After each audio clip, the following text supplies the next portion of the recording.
रामकृष्ण हरी मंडळी, स्वागत आहे तुमचं आकाशरूपी व्लॉगमध्ये, नवीन एका ब्लॉगमध्ये. मित्रांनो, तर बघू शकता तुम्ही आत्ता गावाकडं वातावरण कसं झालं. एकदम असं ढगाळ वातावरण झालं आहे, नाही का. पाऊस बिऊस पडायसारखं वातावरण झालं आहे.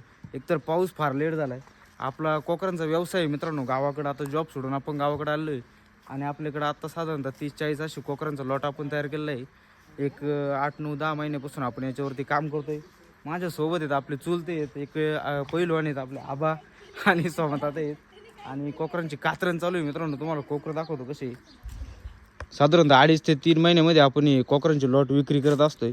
असा बिझनेस आहे मित्रांनो. आता बघा, कोकरांची कातरण चालू आहे. तात्यांकडून कोकरं आपण कातरून घेतोय. जुने मेंढपाळ करणारे माणसं आहेत. हे आबा आहेत आपले जुने पैलवानी. का हो आबा? आबांचा मुलगा सुद्धा पैलवानी मित्रांनो. आपले चुलते येते. आबा, कोकरं कसं काय हो? चांगले कोकरं चांगले ना. कसं काय वाटतंय तुम्हाला? आपली मेहनत कशी वाटते बरं? मेहनत चांगली आहे, लक्ष पुरवस काम आहे, सोबत चांगलं. आता बघा मित्रांनो, विषय काय आहे का, आता आपण गावाकडे आलो. आपल्याकडे ना असं म्हणजे आपल्या घरात तर कोणी काही हा व्यवसाय केलेला नव्हता. आपण नवीन करतोय. आम्हा कसं काय चालू आहे आपलं काम? व्यवसाय चांगला चालू आहे. तर मित्रांनो, आबा आपल्याकडे नेहमी येत असतात. आपले ताते आहेत, यांच्या मार्गदर्शनाखालीच आपला सगळा व्यवसाय आहे. त्याचबरोबर आपले एक अजून एक चुलते मेंढपाळ करणारे. तर अनुभवी व्यक्तीकडून सल्लाच घेतला पाहिजे, त्याशिवाय तुम्ही याच्यात काम करू शकत नाही. त्याचप्रमाणे असे नवनवीन व्हिडिओ बघण्यासाठी आपल्या चॅनलला सबस्क्राईब करा. व्हिडिओ शेवटपर्यंत नक्की बघत राहा. आता तुम्हाला एक चांगलं कोकरू कातरून दाखवतो आम्ही. कोकरांची कातरण बितरण कशी होती काय तुम्हाला दाखवणार आहे. त्यात काय झालेलं आहे मित्रांनो, थोडंसं आपल्याकडे हिरव्या चाराची टंचाई आहे. ग्रामीण भाग आहे, पाऊस नाही, पिण्यापुरतं वापरण्यापुरतं पाणी असते मित्रांनो. त्यामुळं कोकरांच्या तब्येती थोड्या बनलेल्या नाही आहेत. म्हणजे हिरवा चारा नाही आपल्याकडं, थोडासा शॉर्टेज आहे म्हणून चांगले झालेलं नाही. नाही तर आता चांगले तगडे कोकरं असते. आता जे कोकरं कातरले त्यांच्या तब्येतीसुद्धा चांगल्या झाल्यात. चला तर मित्रांनो, व्हिडिओ शेवटपर्यंत नक्की बघत राहा. काय झालं, लाईट इकडे जास्त जाते कारण पावसाचं वातावरण आहे म्हणून. आता आपण लगेच कोकरं कातरून घेऊ. जरा एक पटपट 4-5 कोकरं धुतले होते, 2-3 कातरून झालीत. बाकीचे लगेच कातरून घेऊ. हे पलीकडं क्रिकेट खेळायला हात करे कोण सोमता त्यांचा मुलगा आहे. इकडे छोटू आहे. असं क्रिकेट चालू आहे मस्त. चला तर मित्रांनो, बघू आता पुढं. चांगलं तेवढंच घेतली. डॉक्टर दाखवतो, गाडी दाखवतो.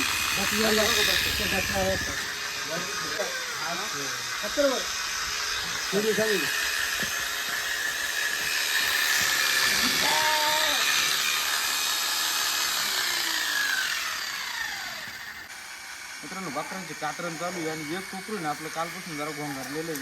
रात्री थोडंसं बिचकलं होतं, साधारणतः 12-12:30च्या आसपास. पावसाचं वातावरण होतं आणि त्यांनी सकाळी चांगला चारा बिरा खाल्ला नाही, खुराकसुद्धा खाल्लं नव्हतं.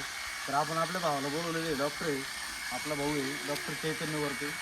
आणि नेहमी आपल्याकडे गोठ्यावरती डॉक्टरांचं सल्ल्यानुसारच आपलं सगळं कामकाज असतं मित्रांनो. रात्री कधी लागू आपल्याकडे डॉक्टर नेहमी अवेलेबल असतात. आणि कोकरांचं समजा जर काही अचानक तुम्हाला काही असं प्रसंग जर आला तर 100% तुम्ही डॉक्टरांच्या सल्ल्यानुसारच घेतलं पाहिजे. डॉक्टर तुम्हाला आपलं कसं वाटतं?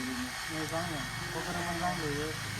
तर मित्रांनो, डॉक्टर आपल्याकडे नेहमी गोठ्यावरती पाहिजेच. आपल्याकडे एक व्यवस्थित चांगला असं डॉक्टर आपल्या गोठ्यावरती आपण ठेवला पाहिजे नेहमी.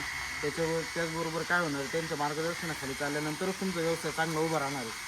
मित्रांनो, पाठीमागं बघू शकता कोकरं कातरून राहिले आणि सगळी कामाची गडबड आहे. तुम्ही बघू शकता, एक कोकरं आपलं काल भोंगारलं होतं, लगेच त्याला आपण डॉक्टर बोलून इंजेक्शन दिलेलं.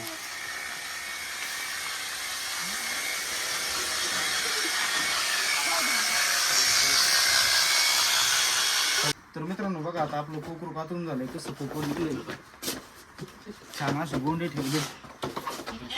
थोडंसं तब्येतीमध्ये थोडा फरक आहे, नाही तर अजून कोकरू छान दिसतंय आपल्याला जर थोडी अजून तब्येत जर असती तर. आणि कोकरू कातरण्याच्या बाबतीमध्ये आपलं सहमत त्यांना कोणी हात धरायचं नाही, असं नजर लागण्यासारखं कोकरू कातर. हा, जुने मेंढवले माणसं आहेत, त्यांचा अनुभवी बघा तुम्ही. कोकरू काही मिनिटात कोकरू असं आणि कोकरू कातरलंच पाहिजे मित्रांनो. कोकरू कातरल्याशिवाय तब्येतच बनत नाही. कोकरू कातरलंच पाहिजे. आणि कधी कातरलं पाहिजे बरं? 2-2.5 महिन्यानंतर. म्हणजे त्यांचं तुम्ही जे म्हणतो ते पोट उचलण्याच्या नंतर ते असं एक टायमिंग येतो, बरोबर आपल्या लक्षात येतो. त्याच्यामुळे थोडंसं ना जुन्या माणसाच्या अनुभवानुसार जर चाललं 100% आपल्याला यशस्वी धंदा होतो. आपलं झालं, आपण करतोय. पहिला लॉट आपण काढलाय, जो तुम्हाला सांगितलं जे आपण, त्याचाही व्हिडिओ आपण टाकलेला आहे, तो सुद्धा तुम्ही बघा. तर मित्रांनो, नवीन व्हिडिओ बघण्यासाठी आपल्या चॅनलला सबस्क्राईब करून ठेवा. भेटूया नेक्स्ट व्हिडिओमध्ये. तोपर्यंत धन्यवाद. काळजी घ्या तुमची. रामकृष्ण हरी.